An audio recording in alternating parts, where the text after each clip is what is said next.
Mesdames, Messieurs, bonjour et bienvenue. Vous suivez Décryptage sur Zana TV avec Bédel Baouna. Bédel Baouna, bonjour. Bonjour, c'est Makosso. Alors, Bédel Baouna, on va explorer un nouveau phénomène au Congo. C'est le triumvirat Mokossa, c'est-à-dire Mokoko, Kolela, Sassou.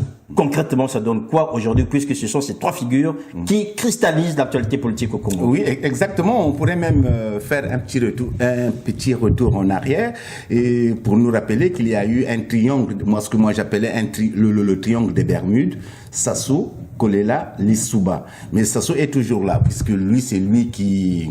Il y a un Kolela peut en cacher un autre. Mais Kolela parfait est le fils de son père. Voilà. Si vous analysez bien son attitude, son comportement, ça nous rappelle carrément les attitudes aussi de son père. Donc voilà. Donc on pourrait se diriger vers un autre triangle, ou bien ce que vous appelez vous un triumvirat, Mokossa. Donc Mokoko, Kolela et Sassou. Et c'est bien dit ici. Voilà. Alors, pour cette trouvaille, bravo. Écoutez, alors, ce qui est important, Bédel Baouna, c'est qu'on voit, en fait, entre ces trois, il y a des interférences un peu bizarres. Beaucoup. On a vu la dernière en date d'ailleurs, sinon une chamaillerie entre partisans de Mokoko et partisans de Kolela. En l'occurrence, Vivien Manangou, je crois, a répondu à Marion Manzimba, qui est partisan de Mokoko, et Vivien Manangou, qui est porte-parole de Parfait Kolela. Alors, qu'est-ce qui se passe? Est-ce qu'ils se disputent le leadership? Est-ce qu'on se dirige déjà vers un clash, Mokoko Kolela? C'est là toute l'affaire. Pourquoi on parlerait d'un clash entre les deux? Mais vous savez, dans une compétition, quelle que soit la charte qui vous unit, quel que soit le pacte de non-agression que vous auriez signé, il y aura toujours à un moment ou à un autre clash en quelque sorte, parce que vous êtes dans le cadre d'une compétition. Et cela, je ne cesse de le répéter, cela justement remet en cause cette stratégie initialement mise en œuvre des candidatures à 5. C'est ça. Parce que, à un moment, il faudrait qu'il y ait un ou deux qui rompent le pacte de non-agression. Et là, nous en avons l'illustration. Donc là, on se dirige vers le clash. En fait, Kolela, aux dernières nouvelles, revendiquerait la victoire, qu'il serait arrivé en tête. Oui. Et que Mokoko aussi revendiquerait la victoire. Bon, mais sur quelle base? Les trois ont mobilisé. Durant la campagne présidentielle, il y a eu de la ferveur. Il y a eu de la ferveur populaire pour Kolela, mais ça s'arrête là. En revanche, Mokoko a eu la ferveur populaire aussi, mais aussi la ferveur politique, la ferveur intellectuelle et la ferveur même, excusez-moi le terme, international. Donc quand je parle d'international, des pays étrangers, donc la diaspora y compris. Je crois que Mokoko a battu tout le monde à l'étranger. Mais bien sûr, mais la vraie victoire, c'est celle des urnes, Bédel Baouna. Oui, mais la ferveur, des urnes aujourd'hui. Ceux qui se rendaient au meeting n'ont pas tous voté, n'ont pas forcément voté. Donc, du coup, ça ne s'est pas retranscrit dans les urnes. Parce que le pouvoir a fait en sorte que beaucoup de gens n'aillent pas voter. Et tout le monde, tous ceux qui sont allés au meeting, n'avaient pas de carte d'électeur. Mais dès là où il y a un problème. Du coup, on ne sait pas qui a voté pour qui. Mais quoi qu'il en soit, les deux sont en tête de l'élection présidentielle du 20 mars. Alors, il y a un problème, puisque vous parlez, en fait, des gens qui sont allés voter. La CTE, aujourd'hui, cette fameuse commission technique électorale, a des résultats, mais sauf que on tarde à les avoir. Est-ce que ça donne pas raison aux partisans de Kolela qui disent que... Justement, oui. Donc, voilà pourquoi Kolela a pris presque l'initiative, a pris les devants d'aller seul, de proclamer les résultats seul dès le lundi, je crois, et puis d'aller faire le recours à la Cour constitutionnelle seul aussi, en ne tenant pas compte des 4 autres candidats, alors qu'il est lié par eux, par une charte de non-agression, ou bien par une charte de la victoire de la position, et c'est bien dommage pour l'opposition. Alors, Bédel Baouna, on parle d'un triumvirat, on a évoqué un duo, il y a un troisième, c'est DSN, lui, entre-temps, il rigole. Il rigole parce qu'il a toujours manipulé. Lui, son souhait, c'est de dynamiter l'opposition, justement. Et pour cela, il pourrait passer par Kolela. Forcément, il y a une rumeur persistante qui dit que qui a été démentie par Kolela. Oui. Mais avec la politique au Congo, on ne sait rien. Vous savez, nous sommes dans un théâtre, dans une tragédie au Congo, avec de multiples rebondissements. Donc, on ne sait pas. On ne sait pas. Kolela, vous savez que Kolela, le premier ministre de DSN. Ouais. Dans mon propos liminaire, j'ai dit que Kolela est bien le fils de son père. Kolela, vous savez, il est très messianique. Donc, on l'appelle Josué. Vous avez Moïse d'un côté, Josué de l'autre. Donc, il croit que son heure est venue. Mais est-ce qu'il s'est préparé? Est-ce qu'il s'est exercé aux conditions d'exercice justement du pouvoir? Ça, c'est une inconnue. C'est une inconnue. Donc, il se dit que l'heure est venue pour lui, mais sur quelle base électorale, sur quelle base politique, sur quelle base intellectuelle? C'est ça la problématique de parfait Kolela, justement. Alors, on parle bien sûr de ce rire de DSN. Il faut quand même dire aussi que c'est lui qui les tient, les deux. Il tient les deux. Il tient plus Kolela que Mokoko. Enfin, quand on voit aujourd'hui les répressions qu'il y a, notamment autour des personnes qui entourent Mokoko, on dirait quand même que... Oui, Sassou, vous savez, chez Sassou, on ne badine pas. Sassou, c'est l'incarnation, comment dirais-je, du grand banditisme, en fait. En France, il serait fiché ennemi public numéro 1. C'est-à-dire, il ne craint personne. Dès l'instant où ils vous envoient une convocation, si vous ne vous présentez pas, on a vu, il vient chez vous, il tire. On a vu chez vous. Il vient chez vous, c'est pas lui qui débarque chez vous. Oui, mais c'est lui qui donne l'ordre. Attendez, tous les partisans ou bien tous les proches de Mokoko ont été arrêtés, mais sauf Mokoko lui-même. Donc, il doit s'attaquer. Mokoko lui, on ne sait pas où est-ce qu'il est déjà. Hein. Pour l'instant, on n'arrive pas. Il est au Congo. Oui, d'accord. Voilà, donc on sait qu'il est au Congo. Oui. Mais pourquoi Sassou n'arrête-t-il pas? Donc, c'est qu'il y a un problème, justement, qu'il pose problème à Sassou. Et ça, Sassou l'empêche de dormir, justement, parce que il n'aimerait pas qu'on lui tienne tête. Et ça, Sassou ne le supporte pas. Donc, pour l'instant, on ne sait pas comment ça va se terminer. Comment ça va se passer? Personne. C'est le flou total. Mais ce qu'on peut préjuger de quelque chose, c'est qu'il pourrait y avoir clash entre Mokoko et Kolela. Ça, c'est sûr. Au bénéfice de qui? Au bénéfice peut-être de Mokoko, moi je dirais, si vous voulez, un pari. Parce que Mokoko me semble le plus... Donc Sassou, dans tout ça, il n'aura rien à gagner, hein, en fait. Hein. Mais Sassou a tout perdu. Personne n'a reconnu, personne ne reconnaît l'élection de Sassou. Ah non, alors là, Bédé Baouna, alors Bédé Baouna, là, je pense que pour ceux qui nous regardent, vont se dire, Bédé Baouna est souvent de mauvaise foi. Et là, vous allez quand même reconnaître, puisque la semaine dernière, c'est vous qui avez annoncé avec éclat ici, comme quoi Sassou, personne ne l'a reconnu, personne ne voulait le reconnaître. Alors là, cette semaine, il y a des présidents qui ont reconnu, Denis Sassou Nguesso, qui ont pris acte, comme quoi il a été réélu. Mais qui sont-ils? Quand on découvre les noms des présidents qui ont reconnu la victoire de Denis Sassou Nguesso, Jacob Zuma, on s'est dit qu'ils sont en difficulté. Jacob Zuma est en difficulté. Il pourrait être destitué.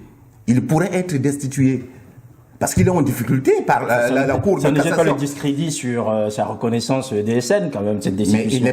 Mais le problème est que celui qui reconnaît la victoire d'un voleur, il n'est pas crédible lui-même. Jacob Zuma, dans son propre pays, n'est plus crédible, il a perdu toute légitimité. Il a été le fossoyeur de l'héritage de Nelson Mandela. Il a tout fait pour chasser Thabo Mbeki du pouvoir, pour lui succéder, en fait, pour venir enfoncer l'héritage de Nelson Mandela.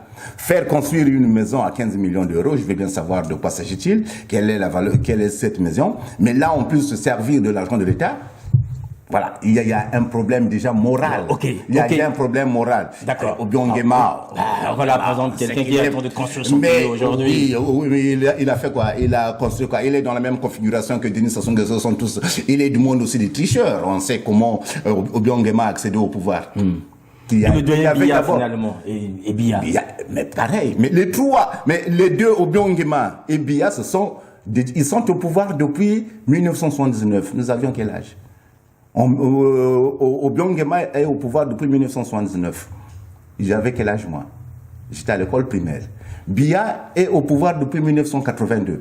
Donc, il est obligé, même s'il n'aime pas Sassou, il est obligé de le flatter, de reconnaître un peu sa victoire, parce que sa victoire, c'est aussi la sienne, pour ne pas qu'il soit bousculé lui-même à son retour. Donc, il évite l'effet boomerang, en fait.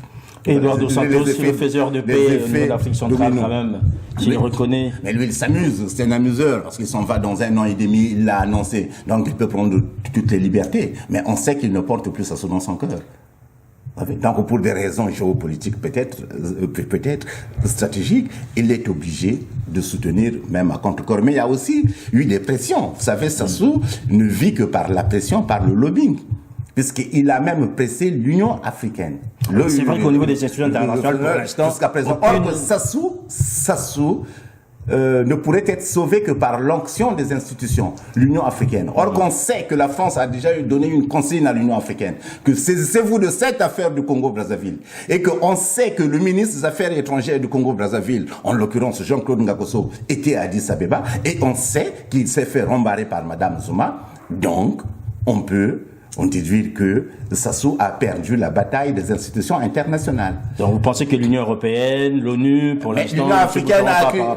L'Union africaine avait déjà pondu un communiqué bien avant la tenue du scrutin du 20 mars, que cette élection était une mascarade.